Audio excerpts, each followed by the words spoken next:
YouTube के guidelines को देखते हुए आज मैंने बहुत बड़ा फैसला लिया है क्योंकि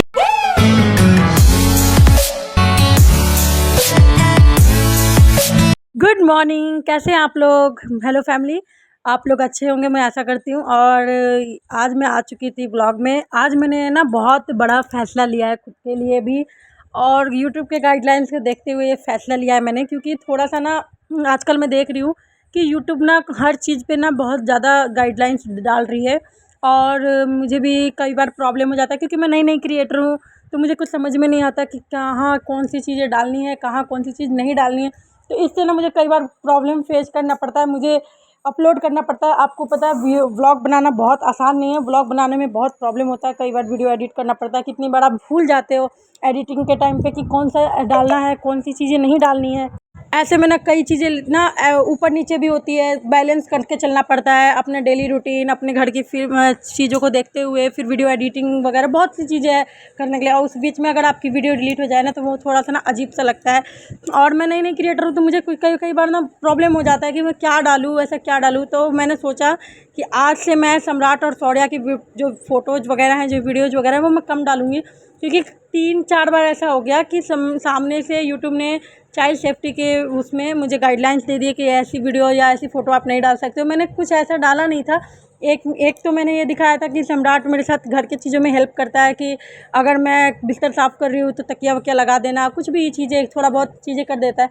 तो फिर उस पर भी मुझे गाइडलाइंस के तहत चेतावनी आया था एक बार। उसके बाद मैंने उसको री-अपलोड करना बंद कर दिया। फिर मैंने देखा कि शौर्या की वीडियो अपलोड किया मैंने एक बार, तो उस पर भी गाइडलाइन आ गया कि नहीं, ऐसी ऐसी फ़ोटोज़ आप नहीं दिखा सकते बच्चे की। उसमें भी थोड़ा सा कुछ था नहीं, मैंने बहुत कंट्रोलिंग के साथ चीज़ें डाली थी। बट पता नहीं, मुझे उस टाइम समझ नहीं आया कि किस लिए ऐसा हो रहा है। बट उसके बाद कुछ टाइम के बाद मैंने फिर एक वीडियो कल मैंने अपलोड किया था शॉर्ट्स पे। तो उसमें मैंने शौर्या को ना गंजी और पैंट में दिखा दिया। तो उस पे भी चाइल्ड सेफ्टी के अंतर्गत मेरे पास में यूट्यूब गाइडलाइंस के तहत मेरे पास नोटिफिकेशन आया कि नहीं, आप ऐसी वीडियोज़ या फ़ोटोज़ आप अपलोड नहीं कर सकते हो। तो इसीलिए मैंने सोचा कि जब ऐसी चीज़ें नहीं अपलोड कर सकते, क्योंकि ज़्यादा मैंने कुछ गलत दिखाया नहीं था, बस सम्राट शौर्या जो है वो गंजी और टी शर्ट में था, तो थोड़ा सा मतलब हो सकता है उनके गाइडलाइंस में ये सारी चीज़ें हो, बच्चे की सेफ्टी के लिए उन्होंने कहा।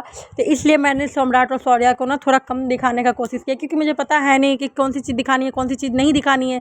तो ऐसे सिचुएशन में मैंने इस चीज़ का फ़ैसला लिया। और आप लोग कहाँ से देख रहे हो मेरा ब्लॉग, ये ज़रूर मुझे कमेंट कीजिएगा। अगर कमेंट सेक्शन खुला हो तो, पता नहीं क्यों मेरा कमेंट सेक्शन खुला है नहीं है, मुझे खुद भी नहीं पता। क्योंकि कुछ लोग मैसेज करना है, कुछ लोग नहीं करते हैं, तो ऐसे में मुझे समझ में नहीं आता कि हाँ किस मतलब विजुअल है या नहीं है। और मैं आ गई थी सभी चावल बनाने के लिए, और मेरे घर में ना कुछ फंक्शन टाइप नहीं, फंक्शन नहीं मान सकते हो, मतलब मेरी सास की ना बरसी है। तो उसलिए हम लोग ना, मैं अभी उन्हीं चीज़ों में लगी पड़ी हूँ, क्योंकि यहाँ मैं दूध दूध उबाल रही थी दही के लिए।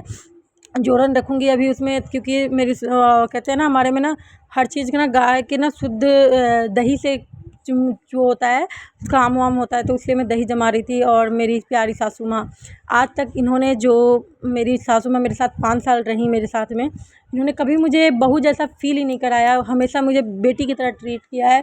एक बेटी को जितना प्यार मिलता है ना, एक्चुअल में मेरी मम्मी जितनी मेरे साथ स्ट्रिक्ट थे, मतलब मेरे साथ जितनी वो है, उतना मेरी सासू माँ कभी नहीं हुई। एक सास की तरह तो वो कभी मेरे साथ रही ही नहीं। तो मुझे थोड़ा सा मतलब उनके लिए आज बहुत ज़्यादा, मेरी कभी कभी उनकी याद इतना ज़्यादा आ जाता है ना, क्योंकि हम लोग की फैमिली बहुत छोटी है। मैं, मेरे हस्बैंड, ससुर जी और सास, 4 फैमिली, उसके बाद मेरे 2 बच्चे थे। तो भगवान ने जब उनको ले लिया ना, तो मुझे मतलब अंदर से ना अजीब सी फीलिंग्स आती है कभी कभी, कि मतलब मेरे को कभी कभी लगता है ना कि मेरी दूसरी माँ जो भगवान ने मुझे दिया था वो मुझसे ले लिया। कभी कभी बहुत दुख होता है उनके लिए, क्योंकि वो बहुत छोटी उम्र में ही सब चीज़ें छोड़ के चली गई। उनका ज़्यादा एज भी नहीं था, 50 के आसपास होंगी वो, और इतने छोटे उम्र में वो चली गई, क्योंकि उनको थोड़ा सा किडनी में प्रॉब्लम था। इस रीज़न से उनका अचानक से तो नहीं, हाँ, हमें 1-2 साल पहले पता था कि उनकी किडनी में प्रॉब्लम आ गया है। तो इस वजह से वो उनकी डेथ हो गई। और कल उनकी बरसी है। और आज मैं कुछ चीज़ें मैं ये दिखाना नहीं चाहती थी, क्योंकि मुझे अच्छा नहीं लगता कि आप हर चीज़ का कंटेंट बना के डालो। हो सकता है मैं कल मैं वो वाली वीडियो अपलोड भी ना करूँ, हो सकता है 1-2 चीज़ें दिखाऊंगी, पर मैं हर चीज़ नहीं दिखा सकती, क्योंकि ये चीज़ें जो होती है ना, ये अंदर से इमोशनल इंसान टूट जाता है इन चीज़ों में।